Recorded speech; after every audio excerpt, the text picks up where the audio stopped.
Olá, olá, muito boa noite. Sejam todos muito bem-vindos. Sexta-feira. Hoje é dia 7 de agosto, 8 horas em ponto, e eu tô aqui para mais uma conversa muito interessante hoje com a Karina Uchoa, palestrante e pesquisadora em qualidade de vida no trabalho. É muito curioso da gente falar isso numa sexta-feira, né? Porque as informações que nós vamos trocar aqui com certeza vão despertar algumas ideias em vocês e aí vai ser bom, porque é o final de semana, né? Geralmente a gente sempre tem um pouquinho mais de tempo para pensar em como foi a semana e como a gente vai poder programar a seguinte. Então eu estou bem feliz em compartilhar aqui com vocês o tempo da Karina e que eu já vou ver se ela já está aqui para a gente já dividir tela. Ainda não, já já ela vai entrar. A Karina, a Karina já está chegando aqui. A Karina a gente não se conhece pessoalmente, a gente se conhece digitalmente. E ela é uma daquelas pessoas que a gente agradece o universo por nos conectar e eu fico feliz em conseguir, né, trazê-la para cá para a gente poder bater um papo. Boa noite, Marilane. Oi, tudo bem, Karina? Boa noite, Isabela. Boa noite a todos. Obrigada. Boa noite. Que bom que nós conseguimos essa prosa numa sexta-feira à noite, não é?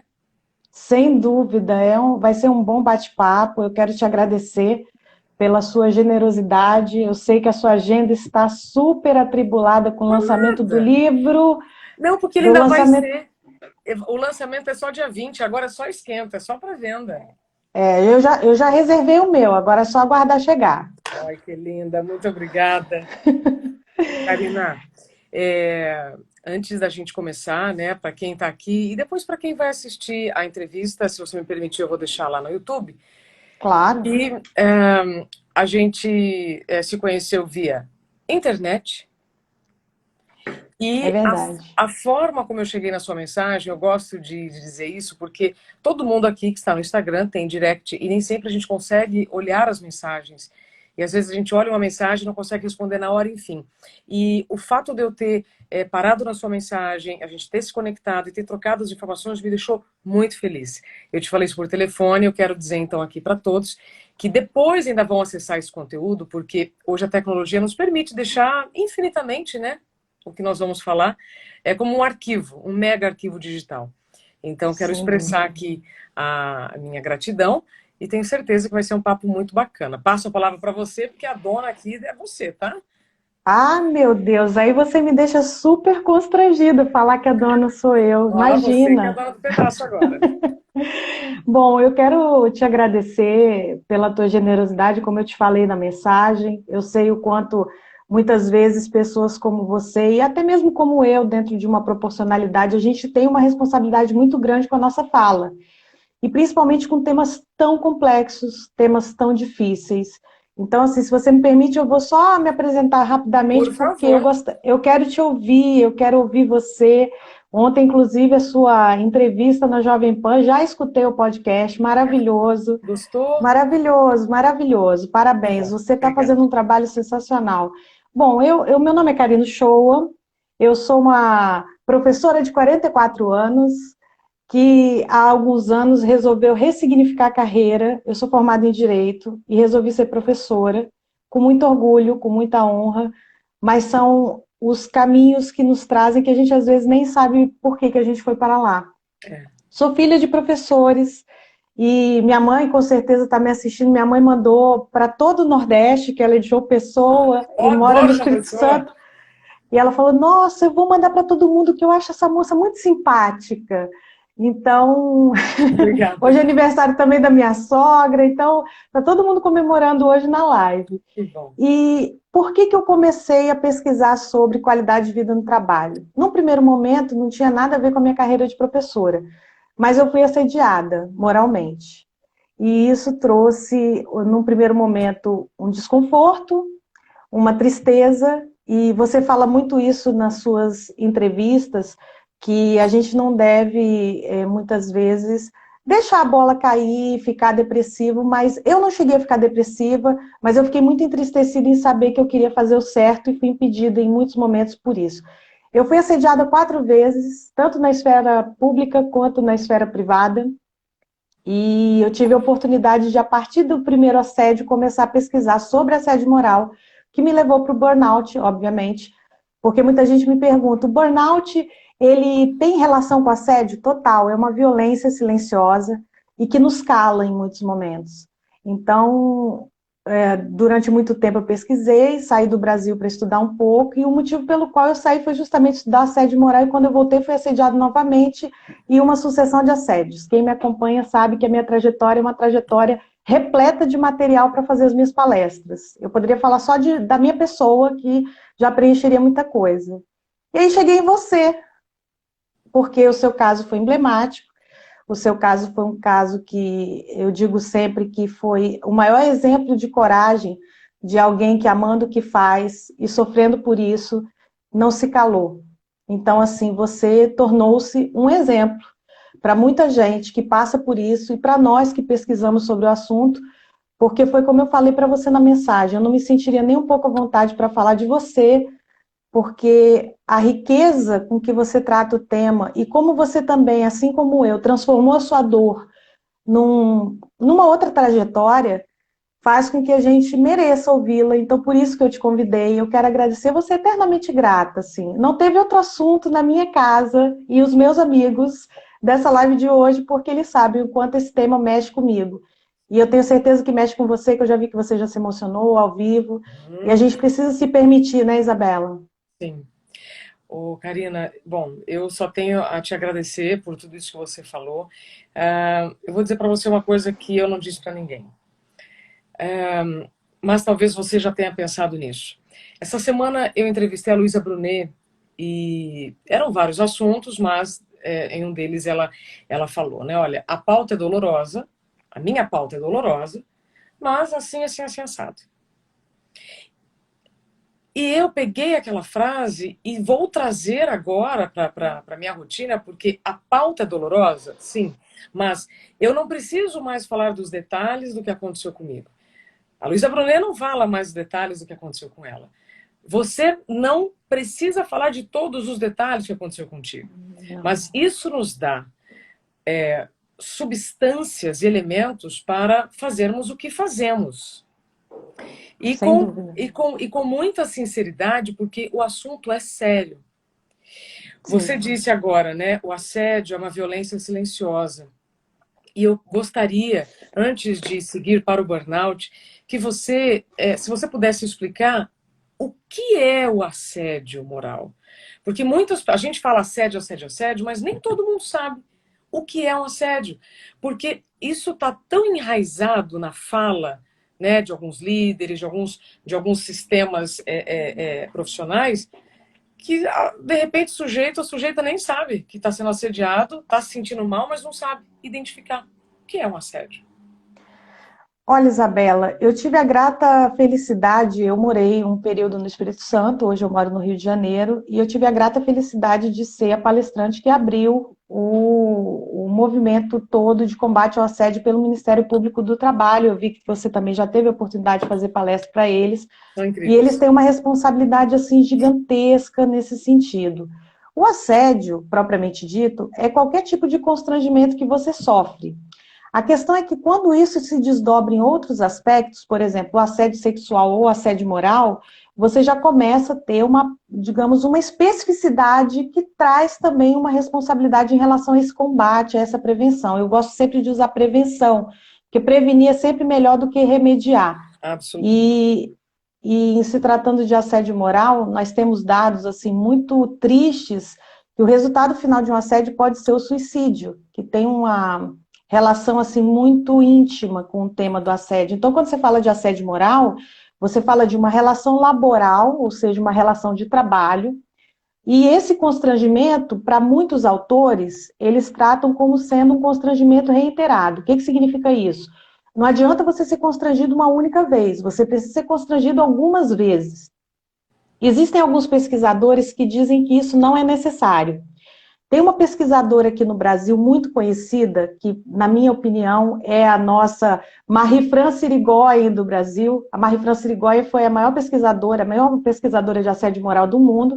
A doutora Margarita Barreto, anote esse nome e convide-a para falar com você, Porque a doutora Margarida Barreto, ela é uma pesquisadora, trabalhou muitos anos, ela trabalha em São Paulo, trabalhou muitos anos com medicina do trabalho, trabalha até hoje, ela é super ativa, palestrante também, e ela dá uma definição muito interessante. Ela diz o seguinte: você não precisa passar várias vezes pelo constrangimento, mas infelizmente, do ponto de vista jurídico, para que você tenha o reconhecimento do assédio moral, os juízes entendem, na maioria das vezes, até por falta, às vezes até por falta de esclarecimento, porque existe muita confusão.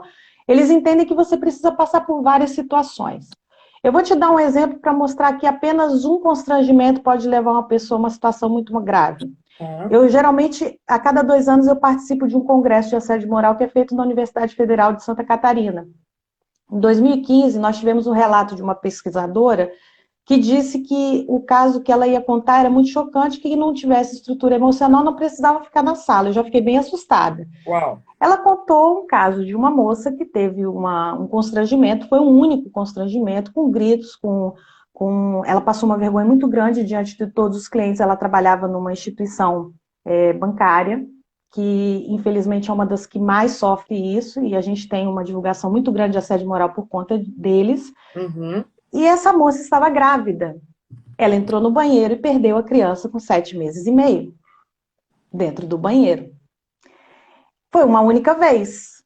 Então, pela lógica, não seria assédio moral, concorda?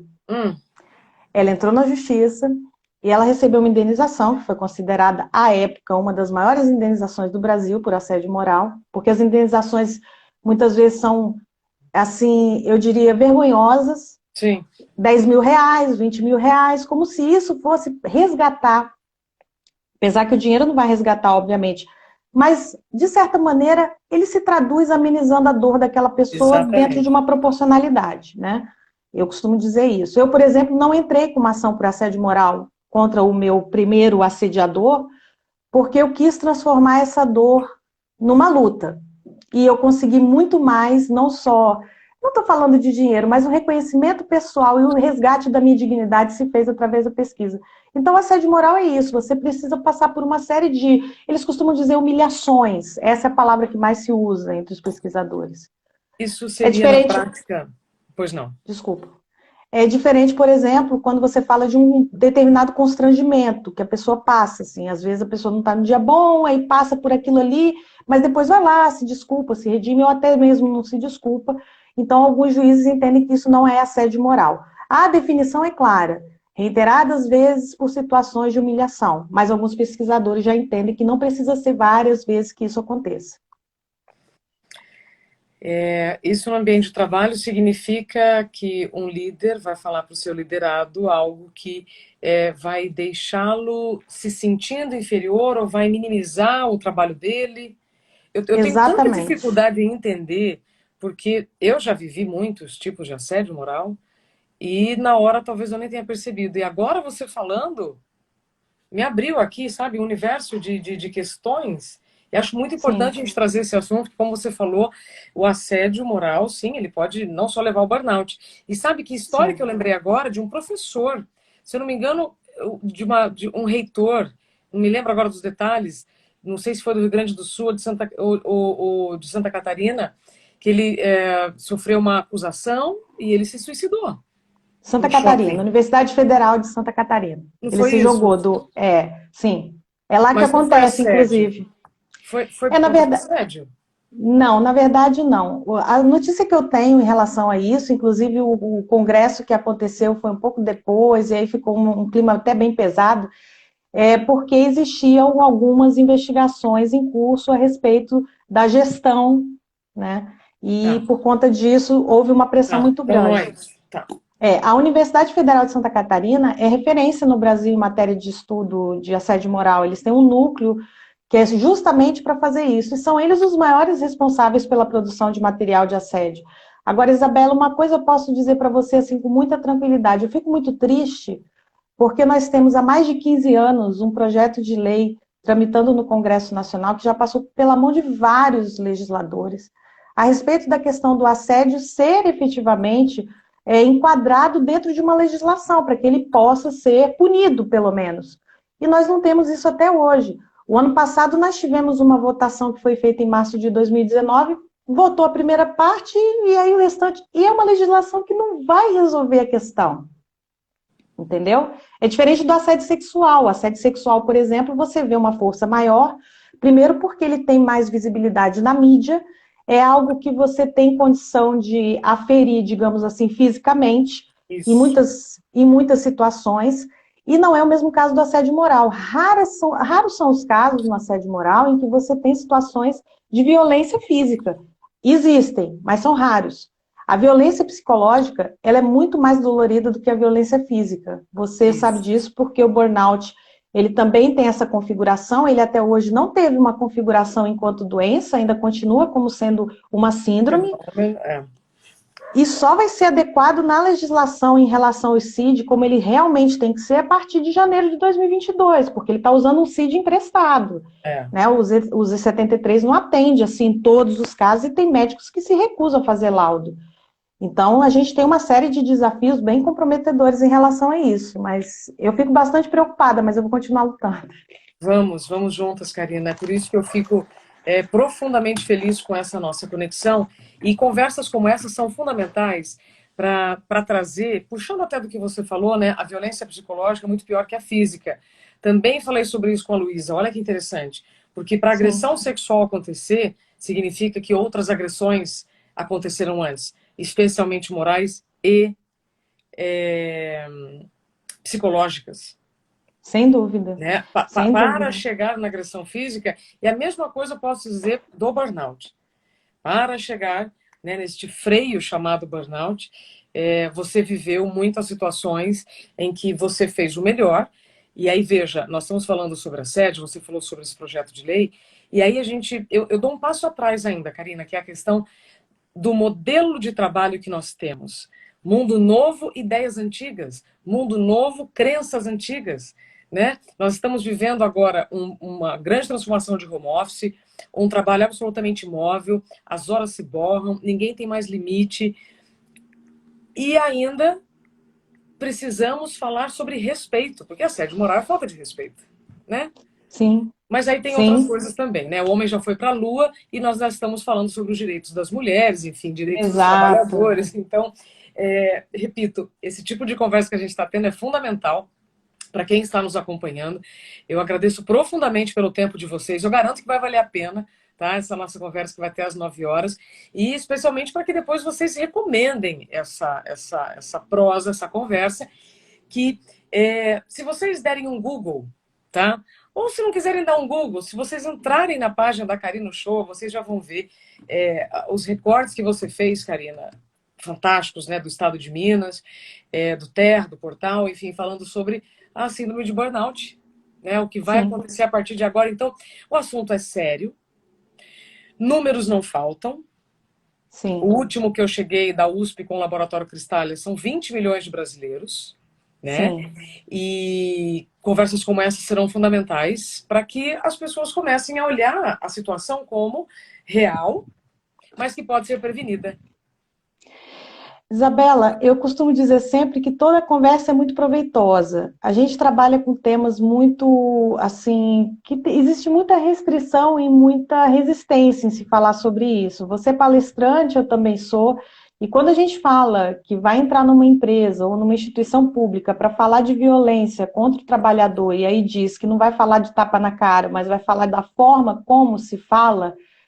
Quer dizer, eu faço palestra de comunicação não violenta. Tem gente que nem sabe o que é isso. Acho que eu vou falar do Gandhi, né? Vou falar de coisas desse tipo, que a gente vai ficar lá meditando e vai ficar fazendo o tempo todo. Isso também é importante. Mas a qualidade de vida do trabalho, ela é um tema que já passou da época da gente institucionalizar. Ao invés de nós institucionalizarmos a violência dentro dos ambientes de trabalho, nós precisamos institucionalizar a desintoxicação da violência nos ambientes de trabalho. Porque tem muitas instituições que eu já ouvi esse tipo de relato, tá? É bem chocante, mas eu já ouvi. Existem instituições que eles falam no primeiro dia, olha, o seu lugar para trabalhar é ali naquele cantinho, arruma uma cadeira, alguém vai conversar com você, tá certo? E se você sentir muita pressão, não fica preocupado, o sistema aqui é bruto, e se você não aguentar, pede para sair. Eu falei, gente, isso é filme.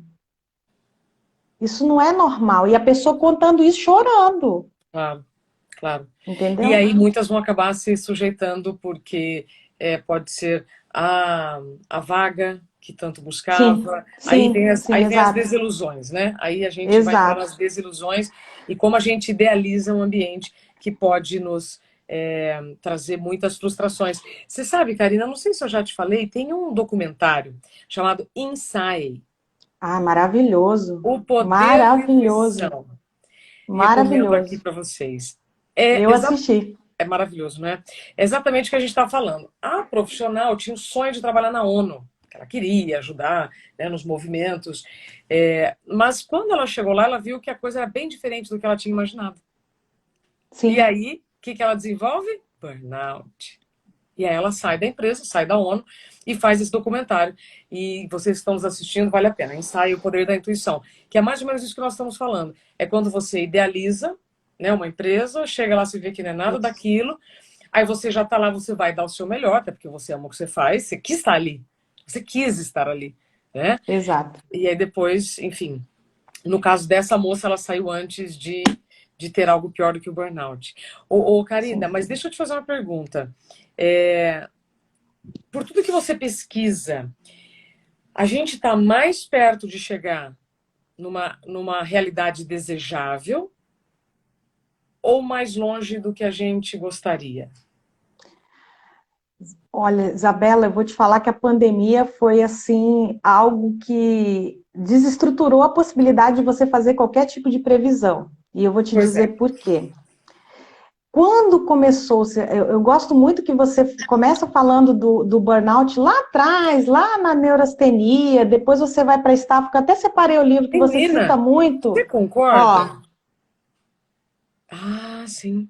Sim. esse cara aqui, que é o Freudenberger, É, que definiu o que era estafa, ele fez uma transição super importante. Agora a gente está com a mesma transição no burnout. O burnout ele começa a ser discutido na década de 80 e tem um pesquisador chamado Dejour, que ele faz psicodinâmica do trabalho, e ele vai além. Ele não fala só sobre a questão da violência, ele não fala só sobre a questão das patologias laborais. E quando eu falo laboral, para quem não tem muita familiaridade com o tema, estou falando do trabalho, que trabalho. é o termo que a gente usa mais, né? Então, para não ficar repetitivo. Mas quando nós falamos sobre isso, a gente começa a ver vários avanços, sem dúvida. Existem Sim. empresas que já começam a perceber que visão, missão e valores não é para você colocar na parede. Nem deixar Quando só você no fala de... site. Exatamente. Quando você fala de valor, hoje, isso aí é condição de converter em lucro. Então, você tem uma empresa. Opa! Então, você tem uma empresa que seja sustentável do ponto de vista do bem-estar daquele colaborador, que muita gente chama de colaborador, tem gente que chama de funcionário, tem gente que chama de trabalhador, no poder público a gente chama de servidor, mas enfim, o nome que você dê para a pessoa que trabalha com você, ele faz parte do resultado daquela instituição, seja pública ou privada. Então, quando você vai priorizar, digamos assim, o bem-estar desse trabalhador, você automaticamente, na iniciativa privada, você gera lucro, e quando você fala da esfera pública, você está gerando economia. Porque, veja, nós vivemos, você fala sempre dos 20 milhões, eu cheguei a ler também um relatório, você citou e, enfim, você fez um trabalho belíssimo no Reacenda, e você veio com vários convidados, e todo Você dia eu gostou? parar, maravilhoso. Foi por conta disso até que eu me senti assim, fortalecida para falar, vou mandar uma mensagem para ver se a Oh, que Isabela, lindo. no meio de uma multidão, tanta gente, e eu vou ser assim, eu não vou esquecer desse momento, está emblemático na minha carreira, estar falando com você assim. Poxa Não vida. só, não só pela sua trajetória em defesa, mas também pela questão da sua trajetória profissional como jornalista, que eu admiro muito o seu trabalho. Mas voltando à tua pergunta, se nós estamos avançando, não sei, a pandemia deixou a gente muito desestruturado para eu te responder isso agora. Eu só posso te dizer o seguinte: algumas empresas já começaram a perceber que lucro pode ser valor do funcionário. Isso já é um ponto positivo. Lucro pode Trabalhar, ser lucro pode ser o valor do funcionário, assim, no sentido de você valorizar o funcionário e ele se sentir pertencente e gerar lucro. o talento, né? Porque, sim, porque a empresa visa isso, concorda? Então, quando você tem aquelas empresas do Vale do Silício com várias, aqui pode botar tenda, pode botar sushi man, não sei o quê, Rede. como você sabe perfeitamente que isso não corresponde à realidade de todas as empresas. E mais, você pode sanar o resultado, mas você não necessariamente consegue sanar a causa dos problemas das pessoas nesse sentido. Então, você criar determinados benefícios tem que ser no sentido da segurança da pessoa que trabalha com você. Você ter um bom plano de apoio psicológico e de saúde para que aquela pessoa se sinta amparada. Violência é uma coisa que traz, assim, consequências gravíssimas. E as empresas precisam começar a enxergar isso. Por isso, até eu queria te fazer uma pergunta, se você me permite, Opa! que você colocou dentro do... Eu não li ainda o seu livro, mas eu estou acompanhando todas as reportagens e a gente vê algumas falas que nos fazem pensar. Você colocou a pergunta que todo mundo gostaria de ter uma resposta para isso. Como encontrar limites em um mundo sem limites? A pandemia nos mostra isso agora, né? Perfeito. Quer dizer, home office, que as pessoas estão trabalhando 16 horas por dia, pessoas que estão sobrecarregadas, enfim, por aí vai, né, Isabela? Karina, eu te agradeço pela pergunta. Antes de responder, eu tirei os comentários para que todo mundo possa te ver, tá? Mas se você quiser que eu deixo aqui para as manifestações Não, pode ficar à acontecerem. vontade, pode ficar à vontade. E tem várias perguntas aqui na caixinha, tá? Já, eu espero que a gente tenha tempo para abri-las. E, por fim, eu soube recentemente que o Instagram entende que quando o assunto é relevante, né, e aí ele acaba distribuindo para mais páginas, mandem coraçõezinhos aqui, ó. Coraçõezinhos, então, para essa sexta-feira. Eu aprendi isso com você, agora eu faço nas minhas lives e o pessoal fica assim, gente, o que é isso? De onde você tirou isso? Eu falei, Isabela Camargo, gente, falou, tá gravado, inclusive, numa live minha, que foi você que falou. E quem me ensinou também uma mulher maravilhosa que tem um trabalho também de despertar outras mulheres. Ela me ensinou e realmente a Eide faz bastante diferença. Então, corações, ó, só falar já sobe aqui. Sexta-feira, dia de coração, dia da gente falar sobre a qualidade, né, do trabalho, a qualidade de vida no trabalho, se é uma realidade, uma utopia, porque aí no final de semana a gente pode pensar um pouquinho mais sobre tudo isso. Karina, Exato. Obrigada pela pergunta. É assim, ó, esse livro aqui, só a história do livro dá um outro livro, tá? Porque quando eu comecei, a minha intenção, no final de 2016, eu já vou te dizer isso porque tem respostas de outras questões. No final de 2016, eu como repórter, eu ouvia muitas pessoas me perguntando na rua, ou simplesmente falando, o tempo está passando muito rápido, o que está acontecendo? Tem alguma coisa acontecendo? Né? Eu me lembro que na época algumas notícias saíram na internet que o dia não tinha mais 24 horas, aquela coisa toda. Eu falei, pera lá que eu vou ver o que está acontecendo. E aí a minha intenção naquele período, entre 2016 e 2017, foi buscar respostas para essa questão. Será que o tempo está passando mais rápido mesmo? Aí, Karina, eu fui entrevistar 150 pessoas. Eu falei com um cosmólogo, que é o profissional que entende, né, toda a engenharia do universo, físicos, artistas, músicos, enfim, todos os tipos de tempo que estão dentro do nosso tempo.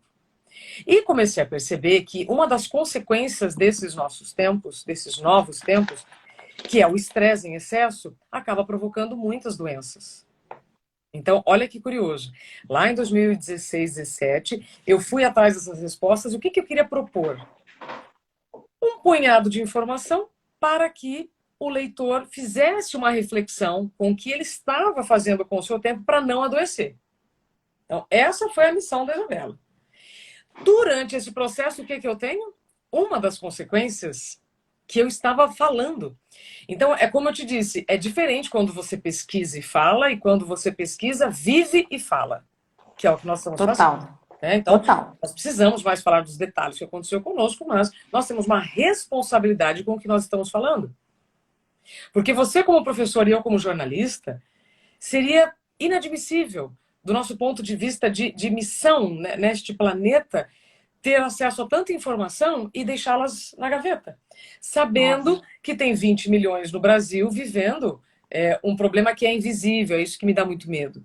Porque nós não temos empatia por aquilo que a gente não vê. E o que a gente não vê é muito maior do que a gente vê. Então, deixa eu voltar. Aí, eu tive o burnout no meio da da conclusão, eu já estava concluindo o livro, foi quando eu tive o burnout. E aí eu tive que fazer uma pausa involuntária. Só que, Karina, eu não vi o meu burnout chegar.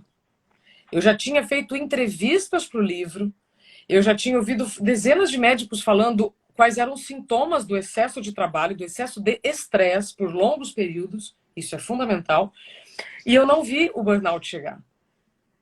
Aí eu precisei viver tudo isso justamente para hoje poder dizer para as pessoas, acorda. Acorda que isso é sério. Perfeito. Se você quiser. Se você não quiser, você vai continuar achando que nós estamos falando de bobagem. Então, aí eu tenho burnout, me recupero, aconteceram muitas situações e hoje, né, eu estou tendo a alegria de falar isso contigo, está em pré-venda e o lançamento é dia 20. E o que, que tem neste livro? Então, além dessas 150 entrevistas, pesquisas, e a minha vivência, eu trago então elementos para que você veja que nós estamos vivendo num mundo sem limites. Ponto. Excesso de acessos, tudo em excesso, tudo. De alimentos à tecnologia. Nós nunca tivemos tantos excessos e tantos acessos. E isso nos dá uma ilusão tremenda de poder consumir tudo o tempo inteiro. A tecnologia mais a internet, que nos trazem tantas coisas boas, também nos alimentam uma ilusão que nós podemos trabalhar o tempo inteiro. Porque nós ouvimos crenças, aí vem aquelas crenças. Nós ouvimos crenças, primeiro, ninguém morre de trabalhar. Isso é mentira. No livro, inclusive, eu falo sobre o karoshi, morte súbita por excesso de trabalho. Né? Outra crença que eu acho muito interessante para a gente trazer, inclusive agora após pandemia, não leve trabalho para casa. E agora? E agora, Karina, show? O que a gente faz? Né? Não tem jeito. Outra coisa, deixe os problemas pessoais da porta da empresa para fora. Não tem E como. agora? Bom, tudo isso eu estou trazendo, e parece até em tom de piada ou de ironia, mas não é. Mas para a gente pensar que precisamos pensar em como estamos lidando com essas crenças e como nós estamos sobrecarregando, então, este corpo com estes excessos. Então, tecnologia e trabalho. No livro, Karina, eu então trago essas reflexões para que cada um encontre o seu limite neste mundo ilimitado. Por quê? Todo mundo aqui já dirigiu ou esteve numa estrada. Até as pistas com velocidade alta tem limite. Por que tem limite numa estrada? Por que tem limite de velocidade numa estrada? Porque você pode, Karina, eu posso, quem está nos assistindo, pode fazer coisas com velocidade, com rapidez, com eficiência, mas tem limite. Sem dúvida, concordo então, com você. O que eu estou trazendo nesse livro, com o que eu vivi, além das pesquisas, é essa sementinha assim que eu espero que floresça, para que cada um encontre o seu limite dentro das condições que tem. Semana passada eu soube que o presidente da Natura instituiu lá na empresa uma norma em que ninguém podia marcar reunião a partir de um horário. Liguei para uma conhecida, eu falei, é verdade? Ela falou, é. Aí eu não sabia se eu pedia o contato para enviar currículo ou se eu soltava fogos, né? O que eu fiz? Anotei. E aí eu trago então essa informação para dizer o seguinte: todos temos condições de trabalhar numa empresa com um líder como esta empresa? Acho que não. Né? Esse seria o mundo ideal. É a grande questão. Sabendo disso, o que eu vou fazer? Eu vou reclamar? Não. Eu vou adoecer sabendo disso? Vai ser uma opção minha. Então, eu vou ter que encontrar o meu limite neste modelo profissional que é sem limites. E isso começa do básico. Aí entra o autocuidado, que é o que você precisa fazer por você e que ninguém vai poder fazer por você. E aí eu começo pelo escovar o dente, pelas horas de sono que você subtrai quando você vai aumentando a sua agenda. Então, resumindo, nessa provocação, como encontrar limite em um mundo sem limites, é evidente que vai depender de cada um, porque informação não muda comportamento. Hoje de manhã eu estava falando com a minha terapeuta, e ela, Flávia Mendonça, tomara que ela esteja aqui. E eu disse para ela, olha, informação não muda comportamento. E a gente sabe. A ação muda. A ação muda. Então, eu trago elementos ali que são incontestáveis. É turma do Observatório Nacional, assim, não tem o que dizer. E aí cada um vai responder, Karina. O que está acontecendo no seu corpo? Tá tudo bem? Você não está trabalhando com nenhuma dor, jura? Né? Você não deixou os seus exames, você não postergou seus exames, as guias não venceram. Você está dormindo bem? Você está feliz com a sua saúde? Se disserem sim, parabéns, ótimo. Inclusive me contem, porque eu adoro ter pautas positivas, né? E exemplos para a gente poder compartilhar. Mas se não, é isso. O Fábio Coelho, presidente do Google, ele dá um depoimento ali, que eu vou já encerrar para passar a palavra para você, porque eu pergunto para ele, eu falo, Fábio, como é que vai ser? Né? Ele falou, Isabela, vai acontecer um movimento como aconteceu com o dos alimentos. Antigamente, nós não tínhamos essa oferta de alimentos que temos hoje. E com o passar do tempo, com esta oferta do tamanho que nós temos, as pessoas começaram a fazer o quê? O caminho inverso. Aí você tem os movimentos de veganos, né, com outro tipo de alimentação. Ele falou, com a internet vai acontecer a mesma coisa. Não é porque você tem todo o Wi-Fi disponível que você vai ficar conectado o tempo inteiro. Não é porque os seus colegas de escritório estão trabalhando até 11, 10, 11 da noite que você tem... Você precisa sentir culpa por não entrar nesse esquema. Agora veja, eu gosto de frisar muito isso. Eu não estou falando, para quem está nos assistindo, parar de trabalhar, deixar de responder um e-mail importante ou se dedicar a um projeto. Mas o que eu vejo, Karina, é que a gente está fazendo da exceção à regra. E aquilo que seria um e-mail emergencial ou um final de semana diferente, ele se torna regra. E a gente se sente culpado por não fazer igual estão fazendo. Então, eu trago todas essas discussões para que a gente encontre esse limite. E para finalizar, Karina, como você citou o Covid, vejo o lado bom do lado ruim, nesse caso do meu livro, né? Que era para ter sido lançado lá em 2018, passou para 2019, mais problema. Aí, assim, no início desse ano, veio o Covid, eu tive o tempo de escrever um epílogo. E eu coloco justamente isso. O que o Covid nos trouxe? Que pode estar acontecendo qualquer coisa fora. Se você não fizer uma pausa voluntária dentro, não vai adiantar. Então, no início da pandemia, todo mundo estava reclamando do que sempre pediu, mais tempo em casa. Só que se você não para analisar o que você vai fazer com o seu tempo, aquilo se torna um problema. Sem dúvida. Sem dúvida. Você falou três coisas importantes aí. Primeiro, você citou essa questão de médico e tal. Recentemente, eu tenho tomado uns sustos por conta desse assédio que eu sofri. Para você ter uma ideia, a minha situação era tão complexa à época que eu tive um apendicite e na hora que eu cheguei no hospital para operar, porque ele já estava supurando, o médico falou, vai ter que fazer cirurgia. Eu falei, não, mas não dá, porque amanhã eu tenho uma reunião importante, não posso faltar. Conheço. Não é surreal. Então, assim, e daí vieram várias coisas, assim, eu tive tumores que apareceram, tudo derivado. Então, o que a gente observa quando a gente começa a pesquisar essas questões? Eu vou falar um dado que sempre choca as pessoas, mas eu espero que ninguém fique tão chocado quanto pessoas que já saíram da minha sala chorando, em palestra também. A gente já pode dizer tranquilamente que 80% dos casos de suicídio tem relação com o trabalho. Eu vou repetir o número, 80%. Sabe por quê? Porque as pessoas elas ocupam mais de 2/3 do dia Evidente. com o trabalho. Então, resta pouco tempo para ela se ocupar com qualquer outra coisa que seria efetivamente a causa daquilo ali. Sim.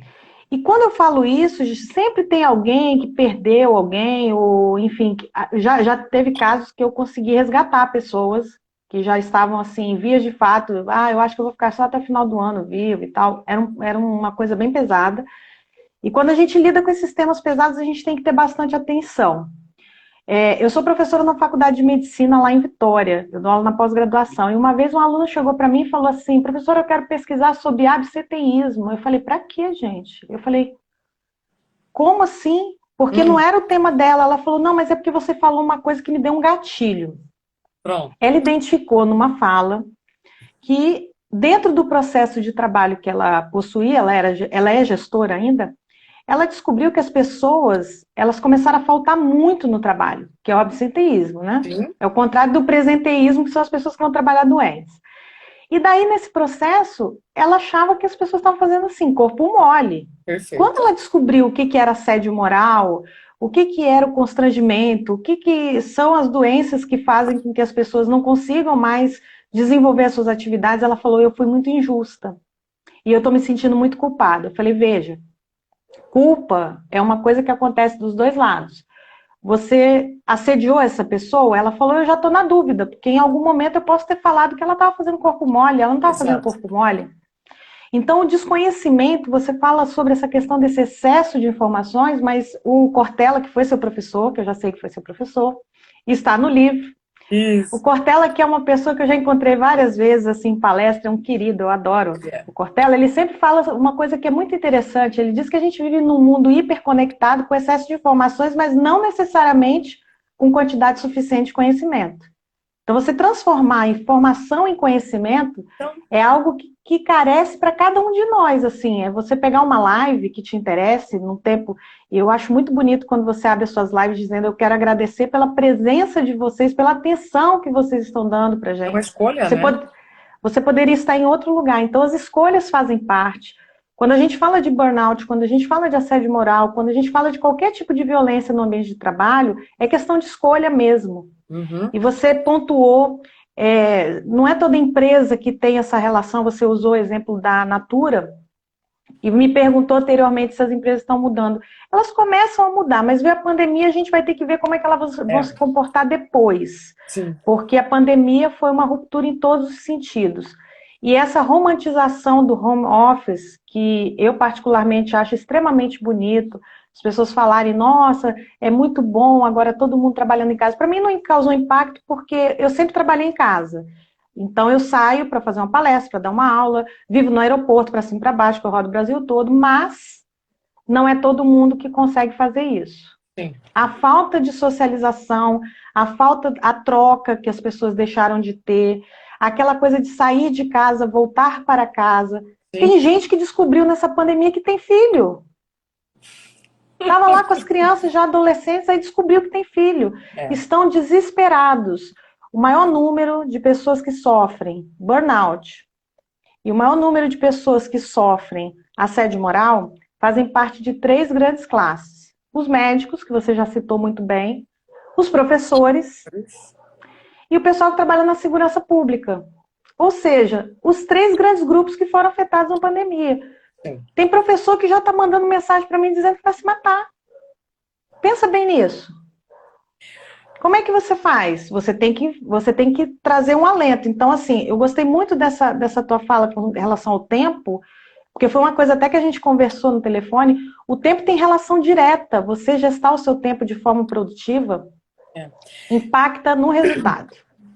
E aí, Karina, a gente vai ter que fazer uma pausa voluntária Exato. para entender o que eu estou escolhendo e que não está legal. O que eu estou escolhendo em excesso que não está me dando brecha para outras escolhas. E passar por escolhas, ou seja, assumir a sua agenda, que é o que muitas pessoas agora fizeram com a pandemia, causa um fuzuê. Porque Exato. antes eu poderia culpar alguém. Eu poderia culpar o trânsito pela falta de autocuidado, eu poderia culpar todo mundo. E agora não. Agora, para algumas pessoas, né, gente? A gente sabe que tem uma variedade tremenda de realidades, mas para quem começou a trabalhar em casa e ganhou tempo, se usou esse tempo de uma forma positiva ou negativa, vai depender do repertório de cada um e das escolhas de cada um. O que eu Sem quero dúvida. trazer aqui, Karina, é que assim, o que eu proponho no livro, o que eu proponho nas conversas, perdão, é que vai chegar um momento em que ou vão escolher por você, sob aspectos, valores e interesses que provavelmente não serão seus, e depois quem vai pagar a conta é só você, Sim, né? E sim. para fechar, tô aqui de olho no nosso tempo, nós já vamos ter que marcar outra, tá? Vocês se preparam que nós já vamos marcar outra daqui uns dias. Tô à sua disposição. Fantástica! Isso que você falou dessa pessoa sobre o corpo mole, hoje, lá na Rádio Bandeirantes, ficam vários monitores ligados, né? E numa delas estava na CNN, o doutor Fernando, que eu amo de paixão, neurologista, eles estavam falando sobre Michelle Obama. que Que você adora, que você tem até uma gata com a esse gatinha nome. que tem o nome dela, em homenagem, Michelle Obama, ela declarou que está com depressão, né?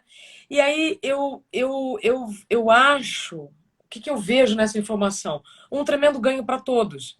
Eu sei que ela vai se recuperar, eu sei que isso é absolutamente normal no contexto que nós estamos vendo, e ela coloca.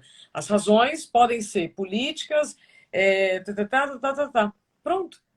Cada pessoa vai desenvolver o seu burnout, sua depressão, sua ansiedade, e quem ainda não despertou, quem ainda não acordou, vai achar que isso é corpo mole, É. né? Então, Infelizmente, infelizmente. no início, eu ficava muito triste, mas muito triste, depois, assim, de uma fala de uma hora, né, que você está dando ali o seu melhor, chega alguém e fala assim, mas será? E como é que o gestor vai lidar com isso?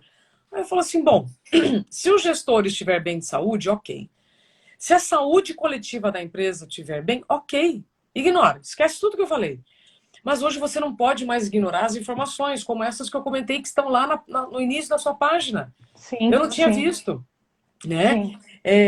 Nós não podemos mais ignorar essas informações. E aí, para fechar com essa história do corpo mole, quantos de nós também não falamos para quem está do nosso lado, né? Tipo, fibromialgia, a pessoa não vai trabalhar, mas será que não consegue mesmo vir trabalhar? Nossa, é Né? uma dor horrível. Horrível! E aí tem os problemas da coluna, enfim, nós poderíamos trazer para o ambiente do trabalho, né, Karina, milhares de situações que são incapacitantes, ou Sem momentaneamente, ou dúvida. definitivamente. E aí eu vou finalizar essa minha fala com mais uma sugestão de filme, esse é um pouco mais antigo, é de 1936, que Tempos Modernos, Charlie Chaplin. Para quem já assistiu, eu sugiro que assista de novo. Quem não assistiu, procura. Mas a principal dali, a principal cena para mim, Karina, não é a cena que o Chaplin entra na engrenagem, né, que é uma cena clássica, mas é uma Sim. cena que antecede essa, que é quando ele está ficando muito nervoso, fora de sync, e ele começa a ir para a esteira e o amigo dele fala o quê? Ele está louco. Então, quantos de nós também não estamos vendo nossos colegas, nossos parceiros, nossos vizinhos de cadeira precisando de ajuda e a gente vai falar o quê? Falando, tá louco. Né? É. Então, você vê, para a gente falar de relações no trabalho, e é uma utopia. Sei que para algumas pessoas não, mas nós precisamos trazer isso para todas as conversas. Todas as conversas. Faz sentido? Total. Eu gostei muito da pergunta de ser ou não uma utopia, porque na minha experiência, na minha visão pessoal, não é uma utopia você ter qualidade de vida no trabalho. Resta saber se você vai assumir as consequências da sua escolha. E eu estou te falando isso porque eu escolhi trabalhar por conta própria, ser professora, ser palestrante. Eu tenho uma empresa, eu viajo muito. E às vezes as pessoas perguntam assim para mim: você não quer fazer um concurso? Você não quer, sabe, fazer para delegado? Pra juiz?" Cada pessoa tem a sua caixinha. Essa caixinha não é a minha. A minha caixinha, e a minha mãe, que com certeza está nos assistindo, que ela estava Beijo, mãe. ansiosa, ela é uma paraibana danada, sou filha de nordestinos, com muito orgulho. Eu sou uma santista filha de nordestinos, bem normal, assim. Arrasou e mora no E, a, Rio de Janeiro. e hoje moro no Rio, a gente tem uma empresa aqui. E a minha mãe sempre fala assim: minha filha, você tem que aprender uma coisa. Primeiro, saiba se colocar no lugar dos outros. Então, eu aprendi o que é empatia de infância. Segundo, aprenda a dizer não. Uma maneira de encontrar Não, limite, tá? No mundo sem limites é aprender a dizer não. não. E a terceira coisa que ela sempre fala é o seguinte: siga a sua vontade, por maiores que sejam os desafios, porque uma hora, a sua hora vai chegar. Com ética, com transparência, com hombridade, com solidariedade, com respeito, você chega lá. Então, uma coisa que eu não falei com você, mas assim como você também revelou uma coisa, eu fui subsecretária de Estado no Estado do Espírito Santo. Eu ocupei um cargo difícil. Eu dormi o 31 de dezembro e acordei o 1º de janeiro com 125 mil desempregados para tomar conta. E fiquei durante 6 meses. Foi uma experiência fantástica, com todos os desafios da gestão pública, mas eu cheguei a uma conclusão que me faltava. Assim, na minha experiência, eu não tinha passado por isso. Eu trabalho com servidores, dou palestra para servidores, já fui servidora e dessa vez eu estive num lugar onde eu acreditei que podia fazer algo além daquilo que eu tinha feito até então. Mas a falta de políticas públicas com relação à qualidade de vida no trabalho, Isabela, atrapalha muito. Porque para muitas empresas é um luxo, mas na verdade não é um luxo, é um investimento que gera lucro. Então a gente tem que começar a mudar isso. Você teve uma Isso. entrevistada essa semana que falou sobre isso e eu concordei com ela assim, o tempo inteiro, que elas estavam falando sobre felicidade no trabalho. Isso. Existe felicidade no trabalho, existe um lugar bom para você voltar. Existe a possibilidade de você não ouvir a música do programa de domingo e ficar em desespero porque no dia seguinte é segunda-feira. Você sabe uma Essa é uma coisa? questão. Olha, eu vou falar agora um negócio que eu lembrei. Tá no livro um depoimento da doutora Ana Cláudia Quintana Arantes. Ela é uma das maiores especialistas em cuidados paliativos no Brasil.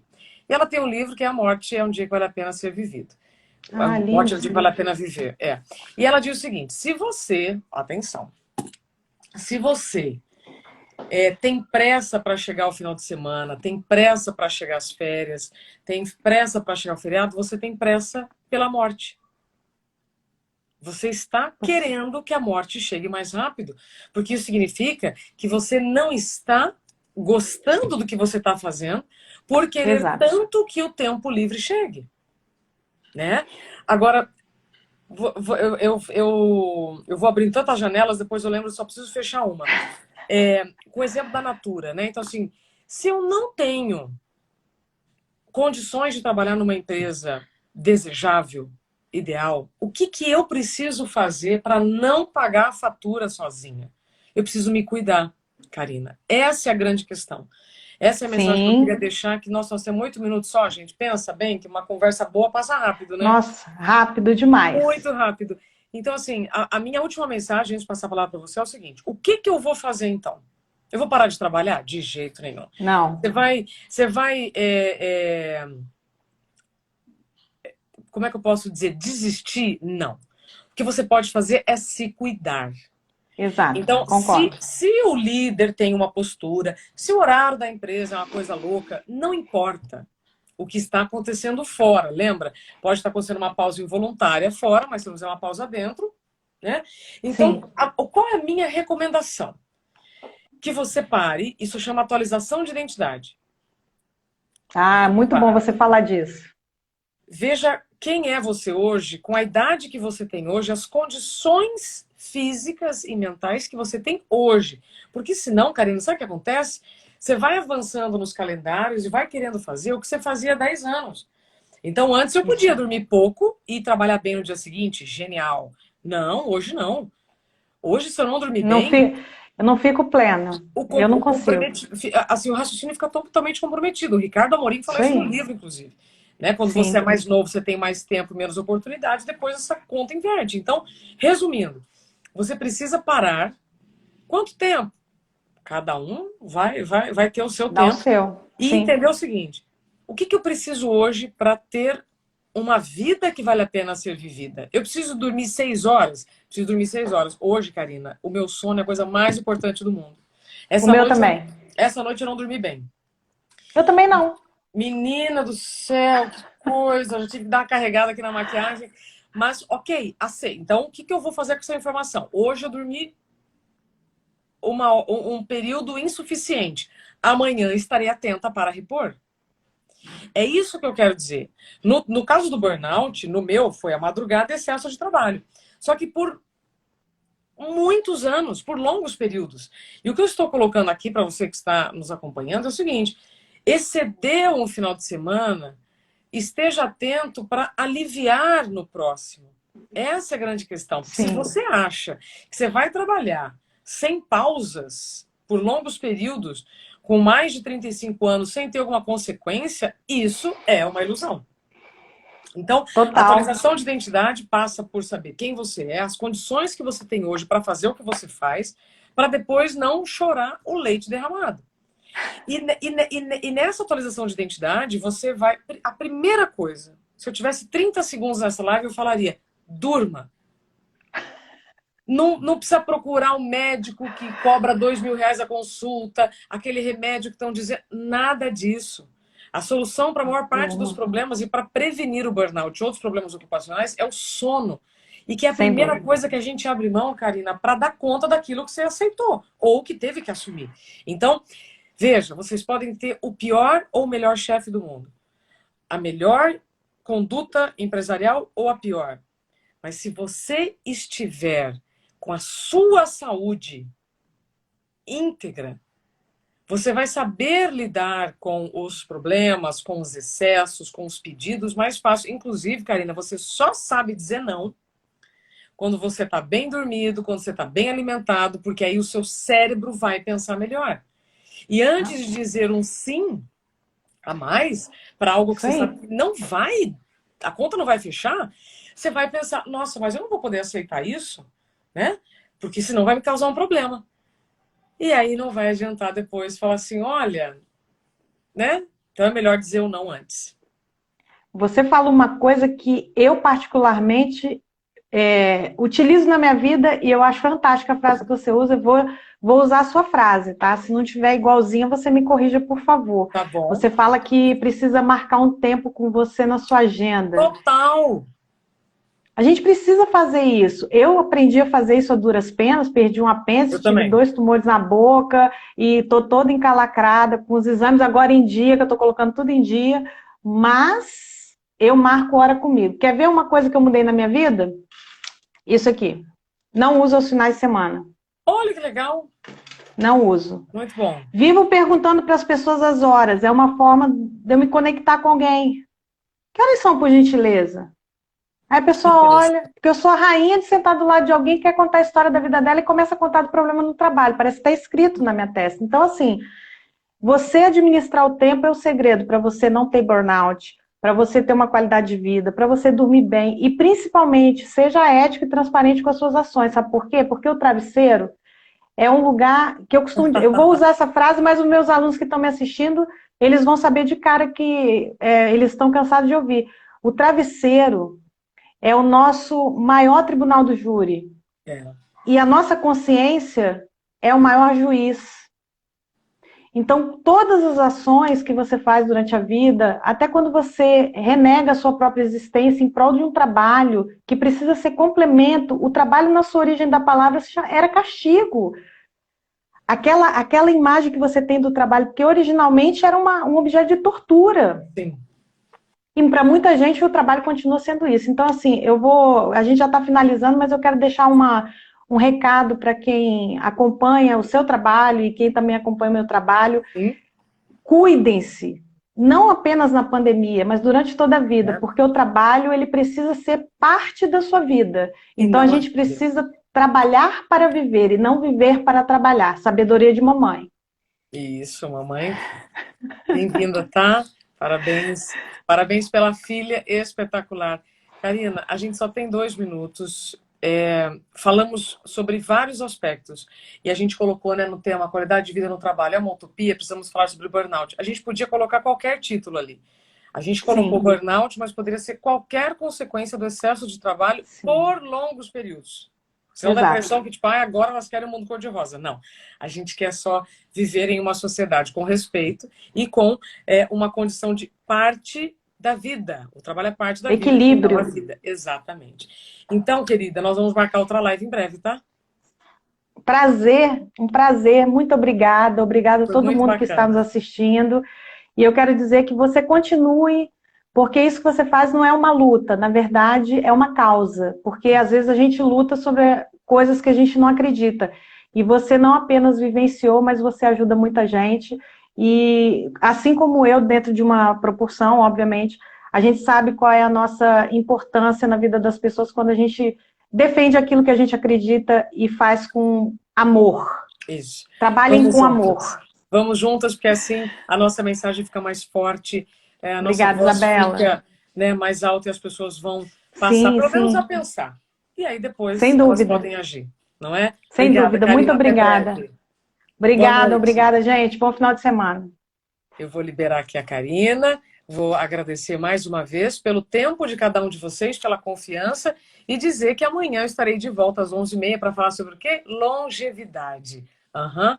Como é que a gente pode cuidar de quem está envelhecendo do nosso lado e como nós também podemos colocar mais vida neste tempo que estamos tendo a mais, porque a expectativa de vida nunca esteve tão alta. Então, boa noite para vocês, aproveitem o tempo e amanhã, se puderem, estejam comigo às 11h30. Até mais.